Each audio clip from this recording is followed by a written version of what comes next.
So according to TrapLoreRoss, OTF Jam didn't testify today in the Durk case.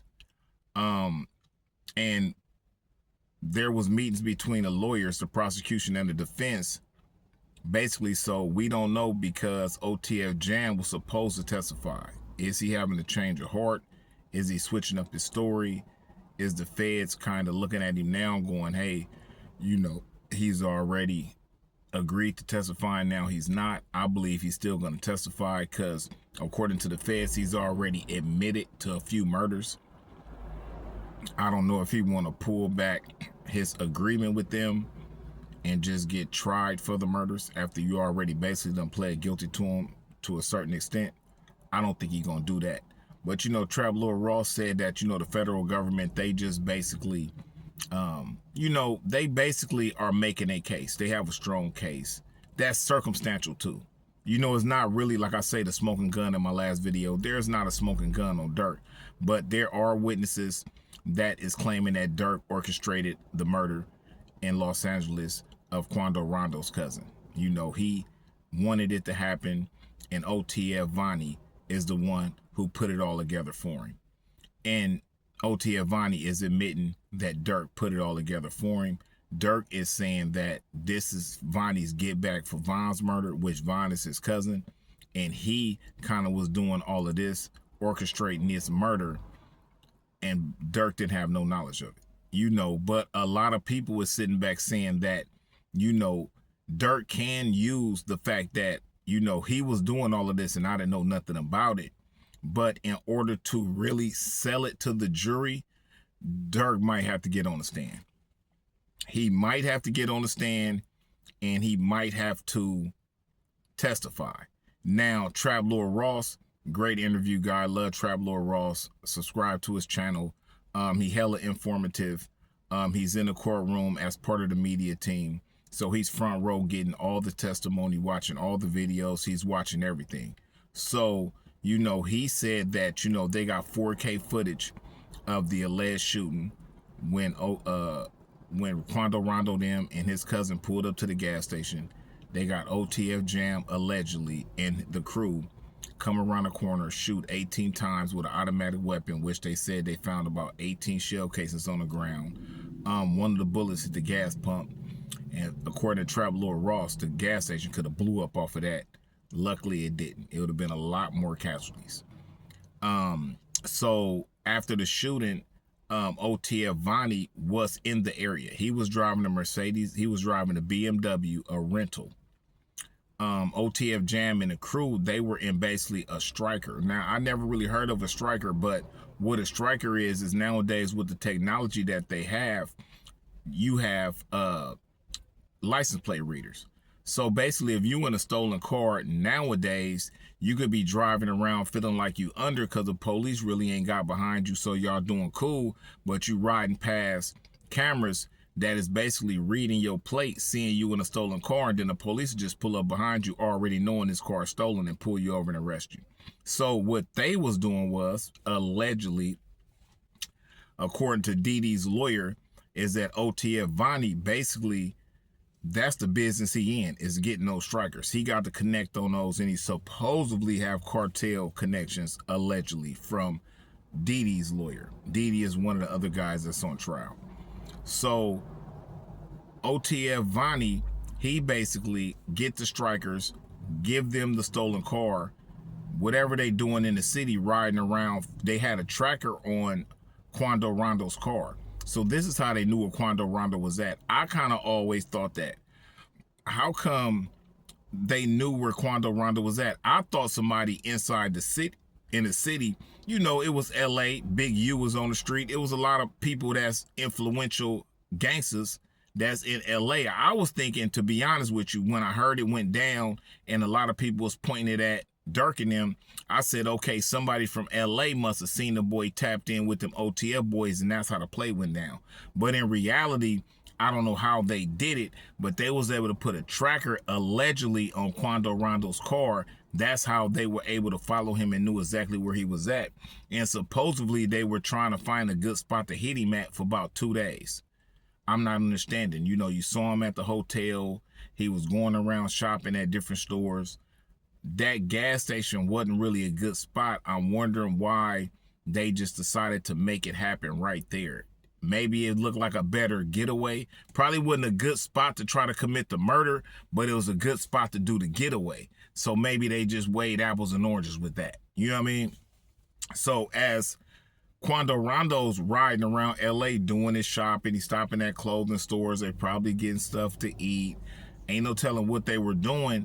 They were being followed by OTF Jam and the team. They was in a striker, like I've said, a rental car with legit plates on it, so that the plate reader cameras would just look at it like it's just another car driving. So they able to just strike through the city in a Stolo, no problems. You know, and OTF Vonnie is allegedly trailing them by a block or two, staying in the area with them. So when the murder went down, they got up out of there.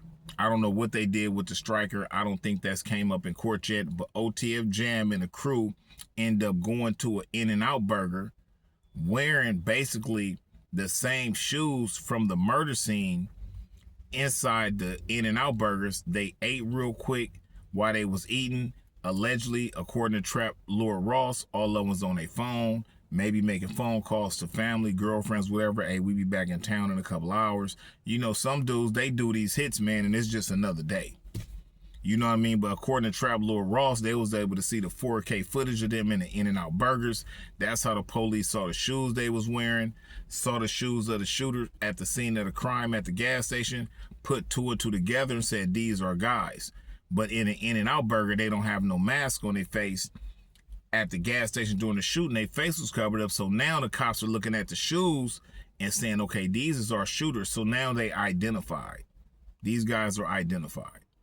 So basically, while they was at the In-N-Out Burgers getting a burger and eating, according to TrapLoreRoss, because he's part of the media team in court, he's sitting front row watching the surveillance footage, seeing them. He said they looked a little uneasy. You know, they on their phones.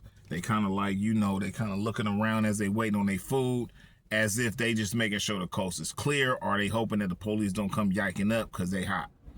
You know what I mean? But nothing happens. Flights were booked. During that time they was at the In-N-Out Burgers, the guys who did the shooting, they headed out back to Chicago. OTF Vonnie stayed in LA. He went and parked the BMW, the Beamer he was driving. When the shooting happened, he stayed a couple of blocks away when it happened, met up with the guys. Ain't no telling what they talked about. Made sure they had their tickets to go and get up out of town. He went and parked the Beamer in the cut somewhere in Hollywood, and he jumped in an Uber and went to Durk house.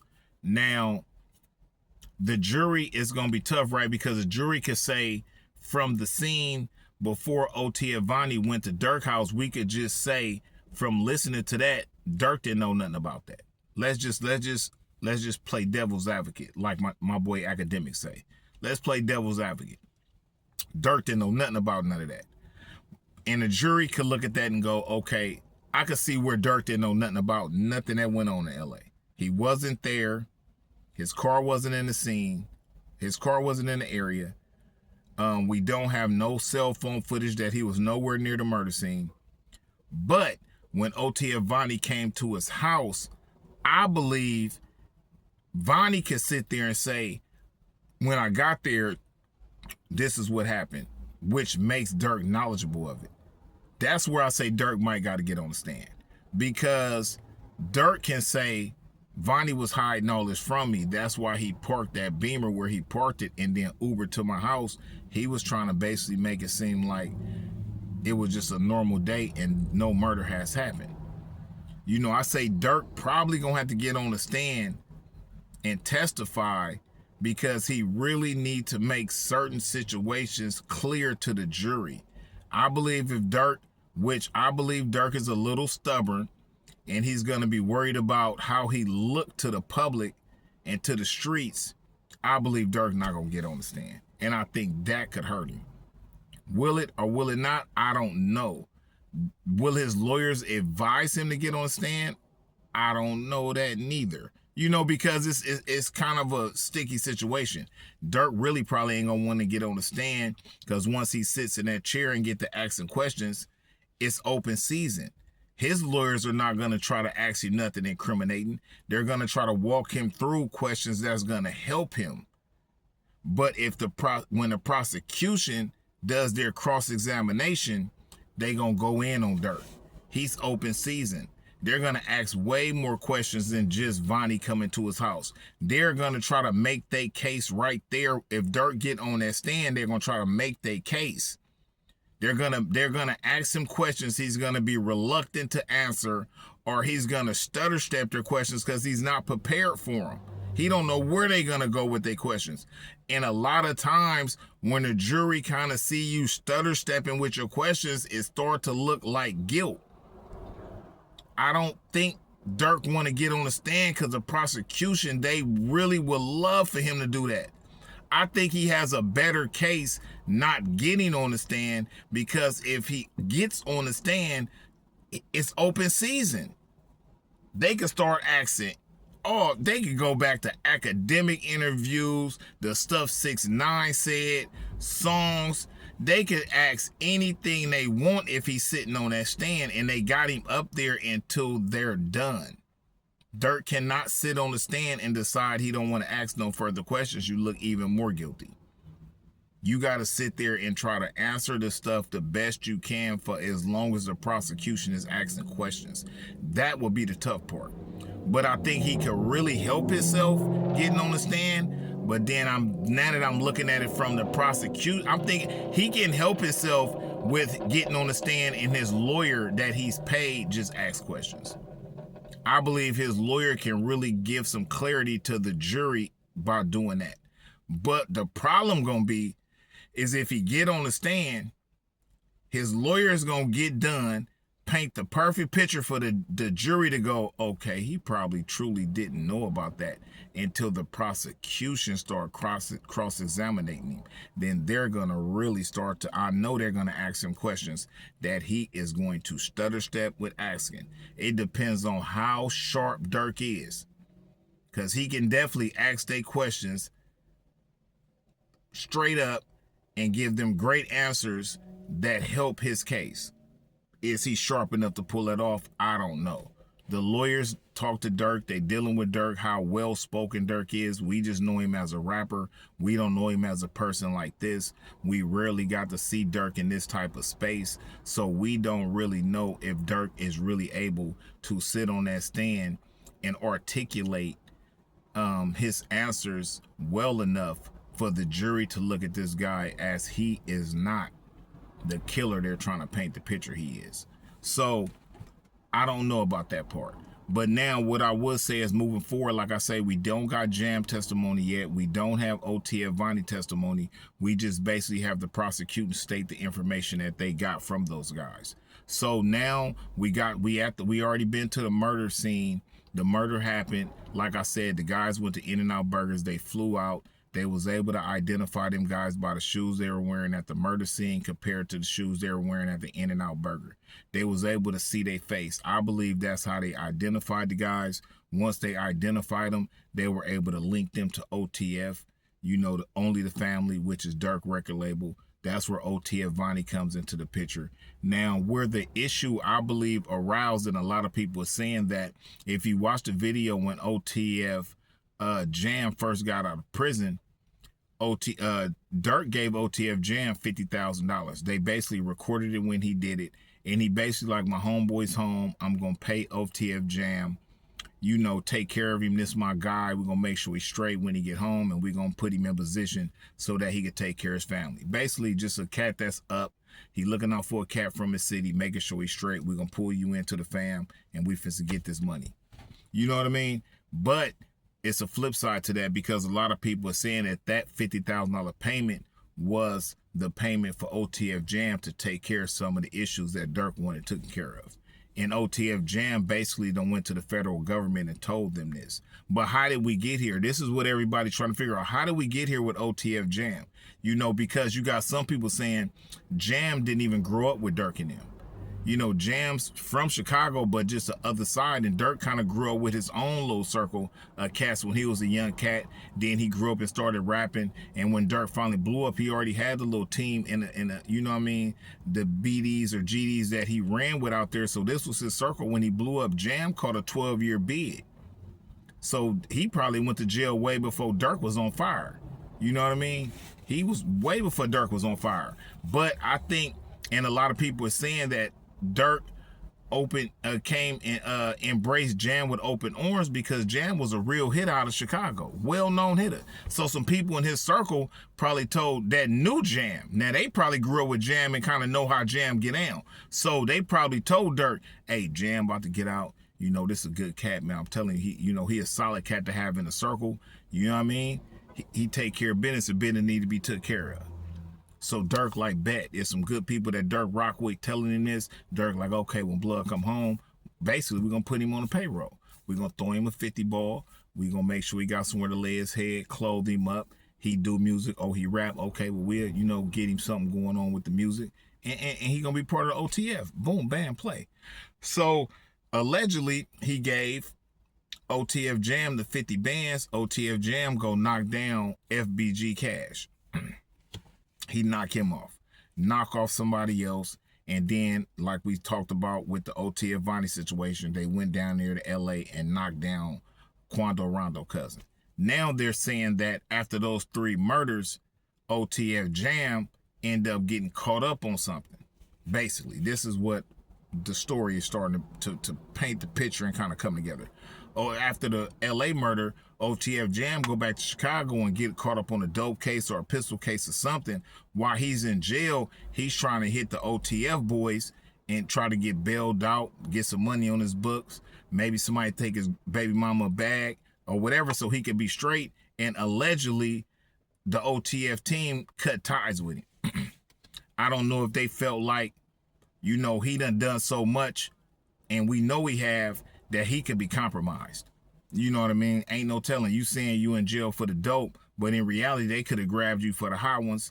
You know what I'm saying? And we don't know, but we gonna keep our distance. So allegedly, OTF Jam stayed in there for a certain amount of time, before he flipped. Maybe he just got to the point where he said, okay, these boys done left me for dead after all I done did.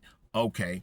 So allegedly, the feds have a handwritten letter from OTF Jam. I guess that was the letter that he maybe gave to a CO, that gave to a police officer, that gave it to the feds that was already investigating Durk and him, letting them know that he want to talk to him. And once the feds, somebody that was in jail with OTF Jam said they came and moved Jam. Nobody knew where Jam went, but in reality, Jam got moved by the feds and they put him in federal custody and basically protective custody in the federal system because he's about to be a cooperative in a case that's they're prosecuting.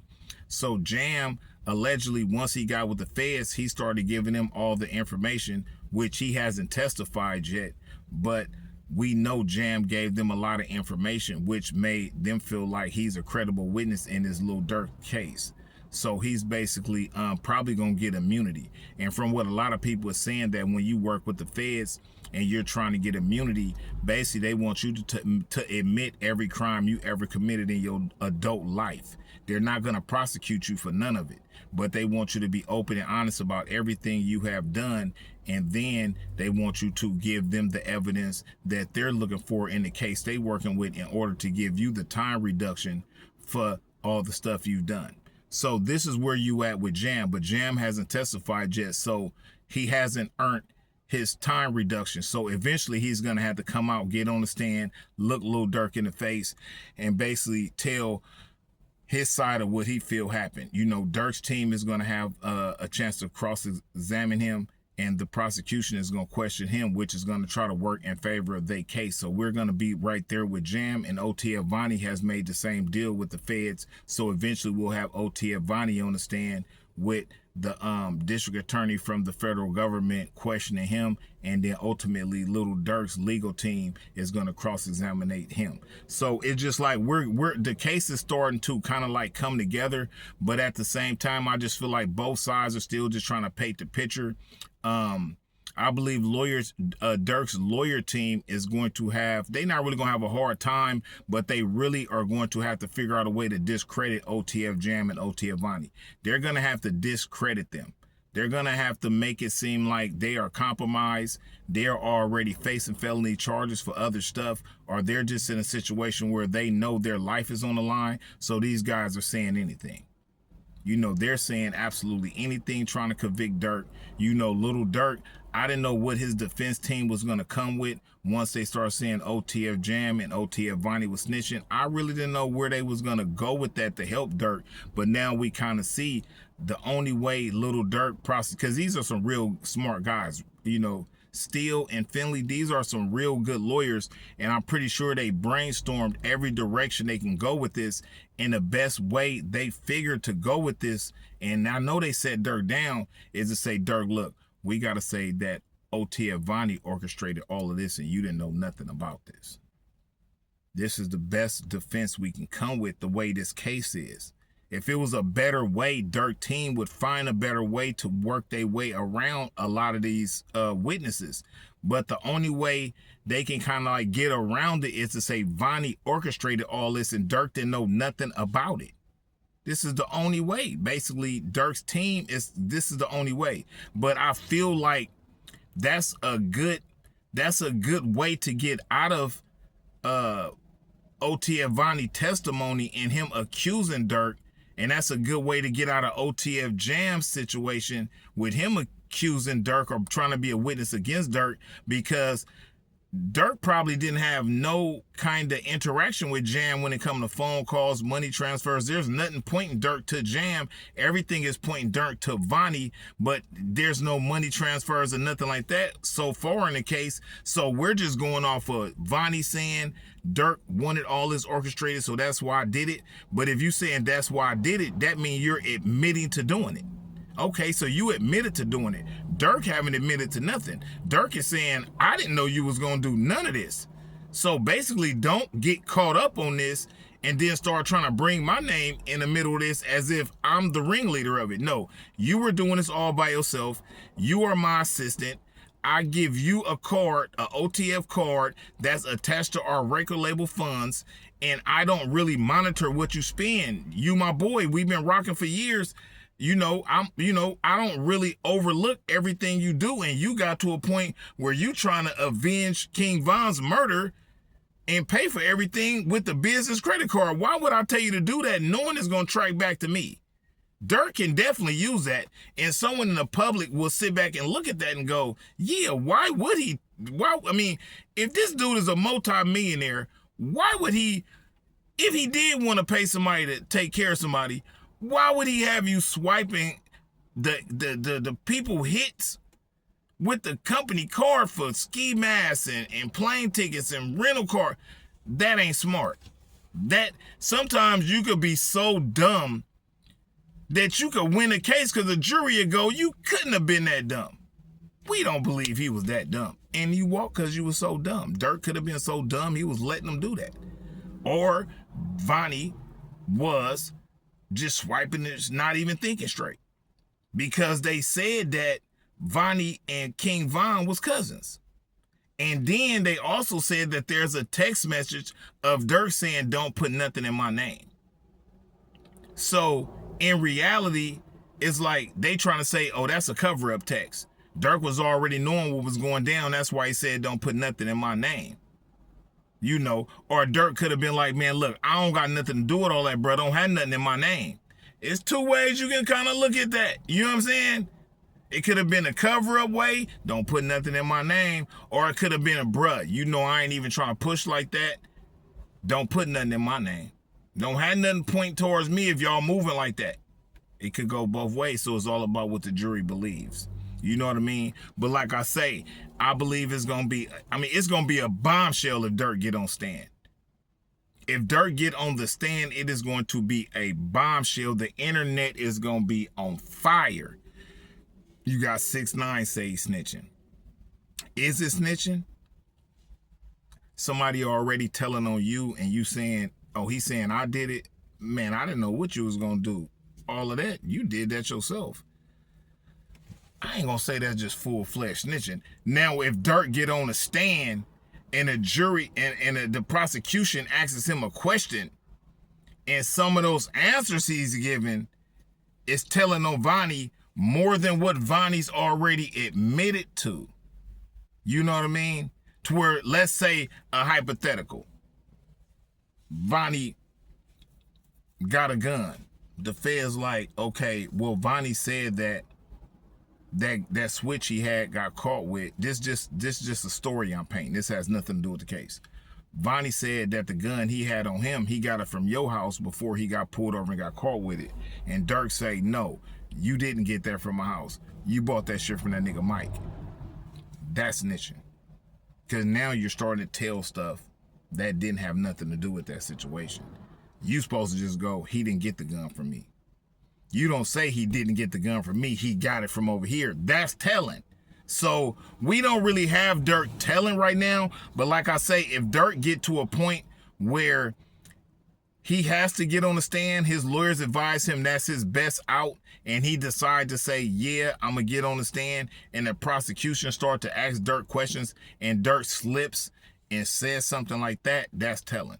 If he say, no, that didn't happen, what really happened was this, something they didn't know, that's going to be telling. And I think the internet's going to go crazy, because Durk is one of those type of guys that always stand on business. He always say he don't deal with rats. They was clowning 6ix9ine, and 6ix9ine is on the internet clowning, talking about Durk is snitching. I told you this nigga was going to rat. I told you his life on the line, this nigga going to rat. You can't never say what you going to do till you in that situation. Niggas try to talk about me. Now you facing life and you telling. But I'm going to tell you here at the Aaron L Show, Durk is not actually telling right now, but we don't know. As this case started to progress, will Durk start to feel those vice grips closing, and he realized, I have to get on the stand and break the code that he lived by and get himself out of this? You know, because it could become a window Durk can climb out of. I don't know if he see it yet. I don't know if his lawyers are backed in the corner yet. Like I say, we're still only in the third inning of a baseball game. Durk's down a couple of runs, but I still feel like he got a chance to get back in the game. You know, now when we get into the bottom of the 8th and he down 5 runs and he in the bottom of the 8th with 2 outs and he knowing this game is almost over, you could see Durk probably start to look for that window, because it's like, okay, I see. You know, Durk got kids. He got his wife Indy out there, bro. His dad just came home. He did a long time while Durk was little. They was just starting to bond and get back right, bro. He got his kids. They little, bro. A lot of stuff start wearing on you when you realize you're gonna be gone for the rest of your kids' life, bro. Will Durk will he stand on business and get on that? If he do got to get on that stand, will he just cook Vonnie? Will he just cook him? Will he start to give information where the jury starts to look like Durk didn't know nothing about all this? Because Vonnie has a motive. King Von was his cousin. Vonnie has a motive. King Von was his cousin. Vonnie was there when King Von got shot. Vonnie has a motive. And they're saying allegedly Vonnie was stealing King Von music after he died, emptied out his bank account. He knew a lot of spots Von had money. He went and got all of it. So Vonnie definitely has a motive to avenge his cousin's murder. Is that the reason why he got those plane tickets and got all them boys down to LA and tried to kill Quando Rondo down there? He was the one on the scene. He was the one at the In-N-Out Burger.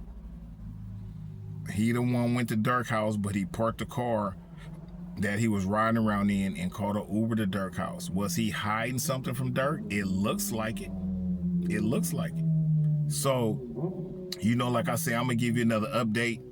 Make sure you subscribe to this channel. I wanted to make a lot longer video for this Lil Durk case. This Lil Durk case is hot on the internet right now, man.